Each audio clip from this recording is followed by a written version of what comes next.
Kami dari kelompok 4 akan membahas materi mengenai kepemimpinan, perencanaan, dan manajemen pusat sumber belajar. Kelompok kami terdiri dari 5 anggota. Yang pertama yaitu Ailisa Salsabila Cahyaning Tias, yang kedua yaitu saya sendiri, Maulana Paramadityananta, yang ketiga yaitu Muhammad Sukri, yang keempat yaitu Yogi Putra Kencana, dan yang kelima Yuan Aselia Veronica. Materi pertama yang akan dibahas adalah kepemimpinan. Kepemimpinan merupakan faktor penting dalam menciptakan program media perpustakaan berkualitas yang merupakan bagian tidak terpisahkan dari kurikulum sekolah. Seorang pemimpin adalah pribadi yang memiliki latar belakang akademis yang kuat. Hal ini dijadikan sebagai syarat mutlak karena seorang pemimpin pusat sumber belajar dituntut untuk mengawasi kelompok pengerjaan sumber belajar di bawahnya secara menyeluruh dan bukan sekedar sebagai pemberi instruksi atau pengatur arah koordinasi, namun juga dapat berperan sebagai aktor pemberi solusi. Selanjutnya, perencanaan. Perencanaan mencakup 1. Mendefinisikan misi dan tujuan program pusat sumber belajar. Kedua, membentuk peran dan tanggung jawab anggota pusat sumber belajar. 3. Memberikan arahan pada alokasi, organisasi, dan pengelolaan sumber daya fisik dan manusia. 4. Memfokuskan perhatian pada efektivitas dan efisiensi program. 5. Mengidentifikasi kegiatan dan layanan alternatif untuk pengguna saat ini dan pengguna potensial. 6. Menetapkan prioritas untuk mengalokasikan sumber daya yang terbatas. 7. Mempromosikan program kepada individu pengguna. 8. Memberikan informasi untuk mengevaluasi keputusan dan tindakan individu serta program. 9. Mengarahkan program ke kemungkinan masa depan sambil mempersiapkan realitas saat ini. Selanjutnya, ada langkah-langkah perencanaan. Yang pertama yaitu memulai proses perencanaan. Maksudnya dasar untuk kegiatan perencanaan yang akan dilakukan. Kedua, mengidentifikasi misi, tujuan, dan sasaran program. Artinya, untuk mengetahui tentang tujuan umumnya, menetapkan tujuan dan sasaran untuk program dalam membantu menerjemahkan misi. Selanjutnya, mengumpulkan informasi yang dibutuhkan.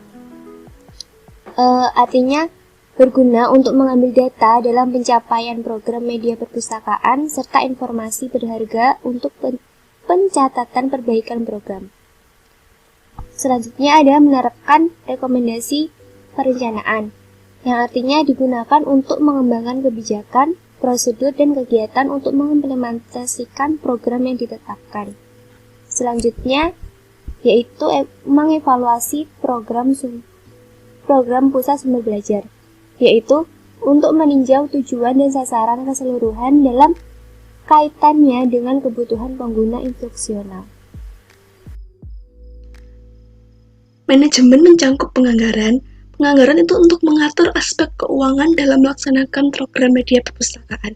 Sedangkan kepegawaian untuk mengatur sumber daya manusianya, mengorganisir dan mengarahkan, yaitu untuk membagi tugas-tugas yang harus dilaksanakan untuk mencapai tujuan media perpustakaan tersebut. Sedangkan memasarkan dan mempromosikan, yaitu untuk mempublikasikan sumber daya yang ada dalam media perpustakaan tersebut, serta menunjukkan kepada masyarakat tentang pentingnya media perpustakaan bagi pendidikan. Penganggaran adalah aspek keuangan dari perencanaan dan pengelolaan program pusat sumber belajar. Anggaran pusat sumber belajar mencangkup dana operasional untuk dukungan program yang sedang berjalan dan pengeluaran modal. Beberapa faktor yang harus dipertimbangkan dalam perencanaan anggaran. Yang pertama, perubahan jenis dan jumlah pengguna yang dilayani.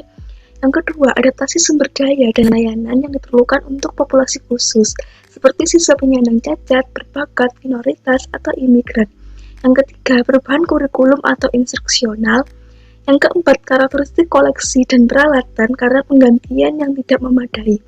Yang kelima, meningkatnya biaya bahan dan peralatan karena inflasi.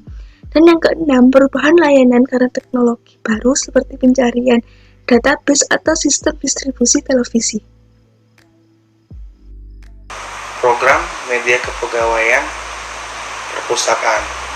Jadi program media kepegawaian perpustakaan itu terdiri dari 5 aspek. Yang pertama itulah penetapan kebutuhan personal. Selanjutnya adalah pengamanan personal yang berkualitas. Selanjutnya, pengembangan kompetensi staf untuk melaksanakan tugas-tugas esensial. Baru yang keempat itu adalah penetapan standar kinerja. Setelah itu semua diakhiri dengan evaluasi kinerja personel. Oke, selanjutnya itu kita akan membahas mengorganisir dan mengarahkan program. Jadi, mengorganisir dan mengarahkan program itu mencakup dari 4 hal. Yang pertama itu adalah pembentukan struktur hubungan dan tanggung jawab secara keseluruhan. Kemudian yang selanjutnya itulah mendefinisikan, mengidentifikasikan dan mendefinisikan pekerjaan yang harus dilakukan untuk memenuhi tujuan dan saran. Kemudian yang selanjutnya itu adalah pengompokan kegiatan kerja. Jadi dalam satu struktur atau dalam satu program itu lebih diharuskan untuk dibagi beberapa kelompok, di mana kelompoknya itu mempunyai fokus yang masing-masing. Baru yang selanjutnya itu adalah mendelegasikan wewenang untuk melaksanakan tanggung jawab. Mempromosikan dan memasarkan program.